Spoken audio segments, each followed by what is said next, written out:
The Levolution will not be televised. The Levolution will not be televised. It will be spiritualized through the living word. Let it ring through your soul and be spiritually heard. If you have ears, open up and close your eyes to the negativity. The Levolution will be spiritualized, assassinating the hate of the enemy. On the street I stop, but you walk on by. On the street I stop, but you walk on by. Sophisticated lady, you know I love you. So why do you put me through the changes that you do?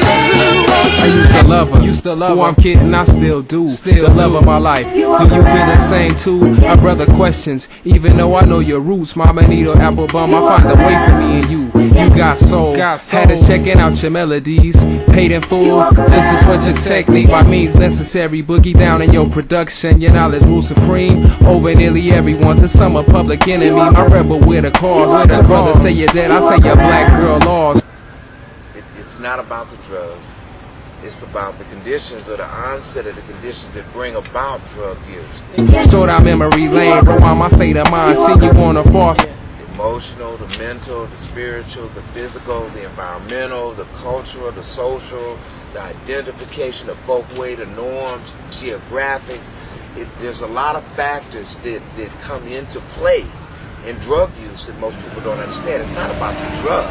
It's why a person chooses a drug in the first place, to give them a condition that they can't bring about by themselves.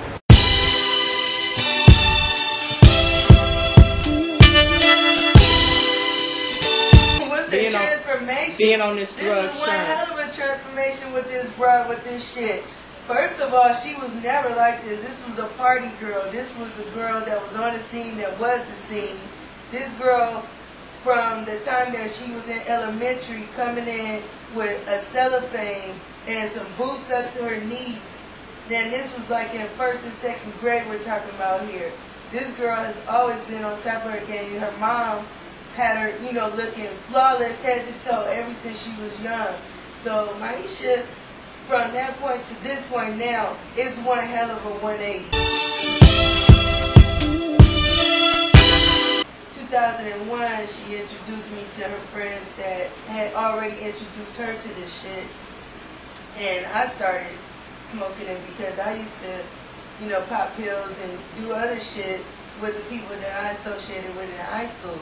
So I didn't figure that this drug was any different. And I went on with that with her, and we had a frenzy to the point we never went home.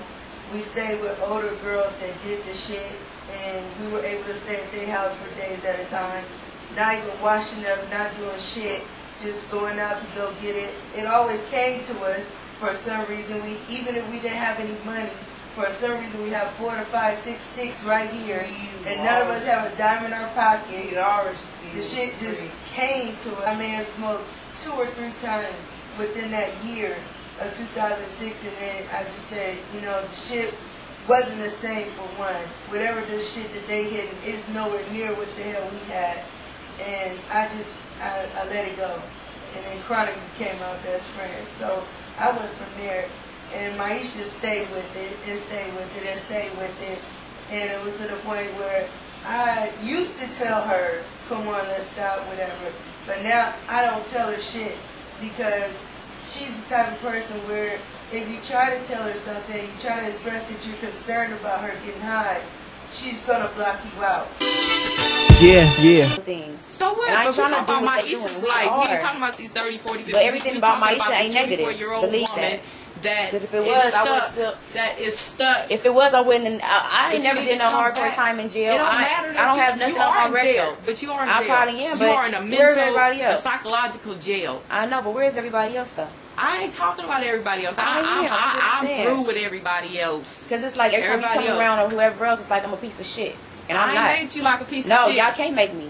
That's how you feel. That's how you feel. Because I don't make you feel like a piece of shit. No, I don't if feel I make like you that. feel like a piece of shit, I wouldn't come over here and do things for you or whatever, Maisha. If I think that you are a piece of shit, I wouldn't come over here doing things that I do for you if I thought you were a piece of shit. Because it's up to her to do the shit. It's not up to anybody else to talk to her about it. She knows it's not what's supposed to be. So she's going to continue doing it if she wants to do it. And that's what she's been doing. So I stopped talking to her. It's either she's going to do it by herself or I'm not going to say shit to her. Maisha's only 1 year younger than me. So I took the time to work on myself. And I still have to work on it because at any time I can relapse. But I choose not to.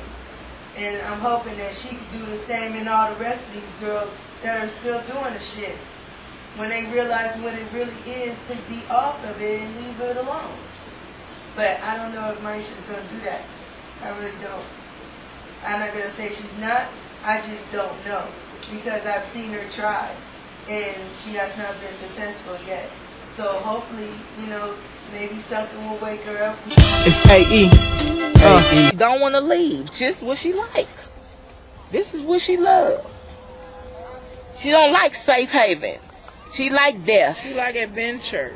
Adventure gonna get her killed. You got to be safe. That's why what happens when you don't have your kids around, you think you free. Yep.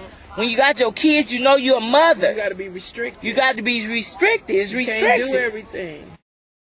And we just lost one recently. I thought that shit would have woke her up because that was one of her closest friends. And she knows the reason why, and it's nothing but the reason, but because of that Sherm, that girl died. What happened? It still didn't wake her up. That girl was a diabetic and smoking that shit. And she ended up going to the hospital, and eventually 2 days later she died. And it was all mysterious. Everything is a mystery around it, but the shit was involved with it. And that girl, I used to talk to her so much. She used to always tell me she wanted to quit too. She would always tell me that she's sick, she want to die, she want to do this. And she got her wish. She got her wish because that literally took her mind. The fact that she was shooting insulin and smoking Sherm. Okay, yeah. You got intervention, you got outpatient, you have inpatient, you have church counseling. But none of that works unless the person is willing. If they don't want to help, there's nothing you can do. Well, you got to go to co-dependent meetings, but you stop from being an enabler when you stop killing them with kindness. So sometimes what you do is by helping them, you're extending their time of suffering and not allowing them to reach the bottom. You can't live in another person's pain and torment and hardship because they've made a decision. The only thing you can do is just be there when they want help. But while they're going through that experience, I can't go through that with you. That's on you. Whatever happens, there comes a point when you have to take personal responsibility for your life. So you can't come to me and cry to me about this happening, but you brought it about yourself through your inability to listen to other people and accept the help that we offered you. The glamorous life of the fast. My name is Brent S. Tucker.